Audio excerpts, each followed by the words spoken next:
آخر میں ہمارا سوالات کا تھوڑا سا سلسلہ ہوتا ہے۔ تو ایک سوال پوچھا گیا کہ بعض دفعہ مسواک ایسی ہوتی ہے کہ وہ لکڑی اس قسم کی ہوتی ہے کہ اس سے جاگ پیدا ہوتی ہے، یعنی جاگ والی مسواک کرنا، اس کے بارے میں حکم شرعی کیا ہے کہ دوران روزہ آپ جاگ والی مسواک بھی کر سکتے ہیں یا نہیں؟ تو اس کے حوالے سے فقہائے کرام نے لکھا ہے کہ جاگ والی مسواک ہو یا دوسری مسواک ہو، دونوں مسواکیں کرنا جو ہے وہ جائز اور درست ہے۔ جیسا کہ فتاوی عالمگیری کے اندر لکھا ہوا ہے کہ خشک مسواک ہو یا تر مسواک ہو تو یہ دونوں دوران روزہ آپ کر سکتے ہیں۔ عوام کے اندر یہ ایک غلط مسئلہ مشہور ہے کہ دن کے پہلے پہر کے اندر تو آپ مسواک کر سکتے ہیں، لیکن دوسرے پہر کے اندر پچھلے ٹائم جو ہے وہ مسواک کرنا مکروہ ہے۔ تو اس کا شریعہ اسلامیہ سے کوئی تعلق نہیں ہے، یہ ایک وہم اور محض جو ہے وہ باطل نظریہ ہے۔ تو لہٰذا چاہے وہ تر مسواک ہو یا خشک مسواک ہو تو وہ آپ دوران روزہ کر سکتے ہیں، جاگ والی ہو یا غیر جاگ والی ہو تو دونوں مسواکیں جو ہے وہ آپ کر سکتے ہیں۔ لیکن اس میں ایک بات جو ہے وہ ملوث خاطر ہونی چاہیے کہ روزہ کے دوران جب ہم مسواک کریں گے تو مسواک کے جو ریشے ہیں وہ ٹوٹ کے کہیں حلق سے نیچے نہ اتریں، یہ ہم نے احتیاط کرنی ہے کہ وہ جو ریشے ہیں وہ ٹوٹ کے ہمارے حلق کے آگے نہ جائیں، اور اسی طرح اگر جاگ ہے تو وہ بھی حلق میں نہ اترنے پائے، اس سے ہم نے احتراز کرنا ہے، اس سے ہم نے بچنا ہے۔ اسی طرح ایک اور مسئلہ پوچھا گیا کہ دوران حمل عورت کے لیے کیا حکم ہے کہ وہ روزہ رکھے گی یا اس کو روزہ معاف ہے؟ بعض احباب نے کہا کہ معاف ہے، تو یہ محض باطل ہے۔ اس کی تفصیل یہ ہے کہ دوران روزہ اگر حمل والی عورت سمجھتی ہے کہ روزہ رکھنے کے ساتھ اس کو یا اس کے بچے کو کوئی نقصان نہیں ہوگا تو پھر اس کے لیے روزہ رکھنا لازمی اور ضروری ہے۔ جس طرح دیگر احباب پر پوری امت پر روزہ فرض ہوتا ہے تو اسی طرح حاملہ عورت پر بھی روزہ فرض ہے،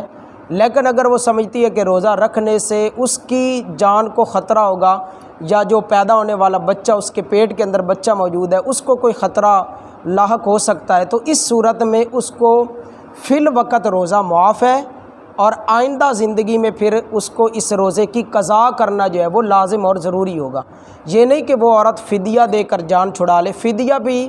دینا جو ہے وہ اس کے لیے جائز اور درست نہیں ہوگا، بلکہ اس روزے کی وہ قضا کرے گی۔ اسی طرح جو دودھ پلانے والی عورت ہے تو اس کے لیے بھی یہی حکم شرعی ہے کہ اگر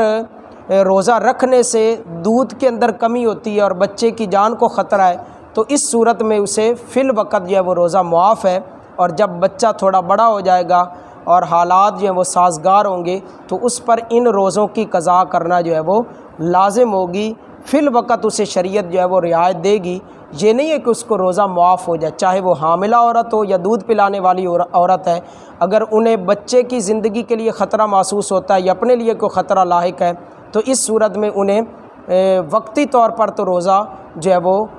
معاف ہوگا، لیکن آئندہ اس کی قضا کرنا جو ہے وہ ان کے لیے لازم اور ضروری ہو گیا۔ جیسا کہ سنن دارمی اور ترمذی شریف کے اندر آقا کریم علیہ الصلوۃ والسلام کا فرمان عالی شان بھی موجود ہے۔ میرے اور آپ کے آقا صلی اللہ علیہ وسلم نے ارشاد فرمایا، جو مسافر بندہ ہے اس سے اللہ نے نماز کو جو ہے وہ تخفیف کر کے اس کی آدھی نماز کو معاف فرما دی ہے، یعنی 4 رکعت فرض نماز ہے تو وہ 2 رکعت پڑھے گا۔ اور اسی طرح حضور نے فرمایا کہ جو حاملہ اور دودھ پلانے والی عورت ہے تو اس کے لیے بھی شریعت نے روزے کے اندر اس کو رعایت دے رکھی ہے کہ وہ اگر مناسب سمجھے تو اس وقت رکھ لے اگر طبیعت ساتھ دیتی ہے، وگرنہ وہ بعد میں ان روزوں کو قضا کرے گی۔ دعا ہے اللہ عز و جل کی مقدس اور بلند بارگاہ میں کہ جو مسائل عرض کیے گئے اللہ ان کو مجھے اور آپ کو یاد رکھ کے اس پہ عمل کرنے اور دوسرے احباب تک پہنچانے کی سعادت عطا فرمائے، آمین۔ وآخر دعوانا ان الحمد للہ رب العالمین۔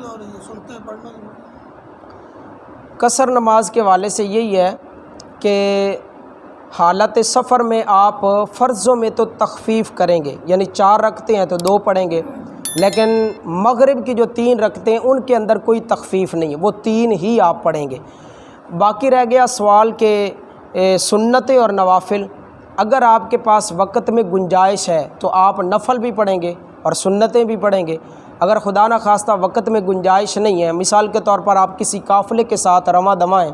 اور آپ محسوس کرتے ہیں کہ میں نوافل کے اندر مشغول ہوا تو میرا قافلہ نکل جائے گا، ساتھی نکل جائیں گے، میں اکیلا رہ جاؤں گا، تو اس صورت میں آپ نوافل کو ترک کر سکتے ہیں۔ اسی طرح اگر اس سے بھی زیادہ وقت تنگ ہے اور وسعت اور گنجائش نہیں ہے کہ آپ سنتیں پڑھیں گے تو پھر بھی قافلہ نکل جائے گا، یا آپ اپنے سفر کے اندر جو ہے وہ کسی پریشانی میں مبتلا ہو سکتے ہیں، تو پھر آپ کو سنتیں چھوڑنے کا بھی اختیار حاصل ہے۔ لیکن یہ مسئلہ بھی پیش نظر رہنا چاہیے کہ سنت مؤکدہ جو ہے وہ ایک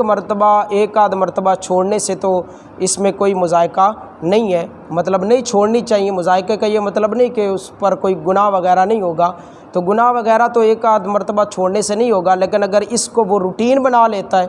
روزانہ چھوڑتا ہے، تو پھر جو ہے وہ گناہ گار بھی ہوگا۔ لیکن حالت سفر میں اگر وقت کی گنجائش نہیں ہے، سنتیں بھی چھوڑ دیتا ہے، تو اس پر کوئی مذائقہ نہیں ہے۔ باہر کیف اگر وقت میں گنجائش ہو تو پھر آپ سنتیں بھی پڑھیں، نفل بھی ادا کریں، اس کے علاوہ بھی اگر نوافل وغیرہ پڑھتے رہیں تو وہ پڑھنا جو ہے وہ جائز اور درست ہوگا، پڑھنے بھی چاہیے، لیکن فرائض میں تخفیف ہوگی۔ تو دعا ہے اللہ عز و جل کی مقدس اور بلند بارگاہ میں کہ رب ذوالجلال مجھے اور آپ کو جو مسائل عرض کیے گئے یاد رکھ کے عمل کرنے کی سعادت اور توفیق عطا فرمائے، آمین۔ وآخر دعوانا الحمدللہ رب العالمین، الصلاۃ والسلام علیک یا سیدی یا رسول اللہ وعلی آلک واصحابک یا سیدی یا حبیب اللہ، الصلاۃ والسلام علیک یا سیدی یا نبی اللہ وعلی آلک واصحابک یا سیدی یا رحمۃ للعالمین، الحمدللہ رب العالمین۔ اللہم صلی علی سیدنا و مولانا محمد وعلی آل سیدنا و مولانا محمد وبارک وسلم وصلی علیہ۔ یا رب العالمین ہم سب کی نماز عصر کو اپنی بارگاہ میں شرف قبولیت عطا فرما۔ یا رب العالمین جو کچھ بیان کیا گیا اس پہ مجھے اور سامعین کو عمل کرنے کی توفیق عطا فرما۔ یا رب العالمین ہم سب کو قبر و حشر کی تیاری کرنے کی توفیق عطا فرما، زندگی اسلام والی اور خاتمہ بالایمان عطا فرما۔ الہ العالمین ہم سب کو عذاب قبر سے نجات عطا فرما۔ یا رب العالمین جتنے بھی مجاہدین اسلام اس وقت میدان عمل میں مولا تمام کی نصرت اور اعانت اور مدد فرما، تمام کو کامیابی و کامرانی عطا فرما۔ شہیدان ناموس رسالت صلی اللہ علیہ وسلم جتنے بھی شہید ہو چکے ہیں، یا الہ العالمین تمام شہیدوں کے درجات کے اندر بلندیاں عطا فرما۔ یا الہ العالمین جتنے بھی احباب دین پاک سیکھنے کا جذبہ لے کر آتے ہیں، مولا ان کے قدم قدم پر ان کو ڈھیروں اجر و ثواب عطا فرما، ان کے اس جذبے کے اندر مزید بلندیاں عطا فرما۔ رب اغفر وارحم وانت خیر الراحمین، وصلی اللہ تعالی علی خیر خلقہ ونور عرشہ وزینت فرشہ وقاسم رزقہ محمد وآلہ واصحابہ اجمعین برحمتک۔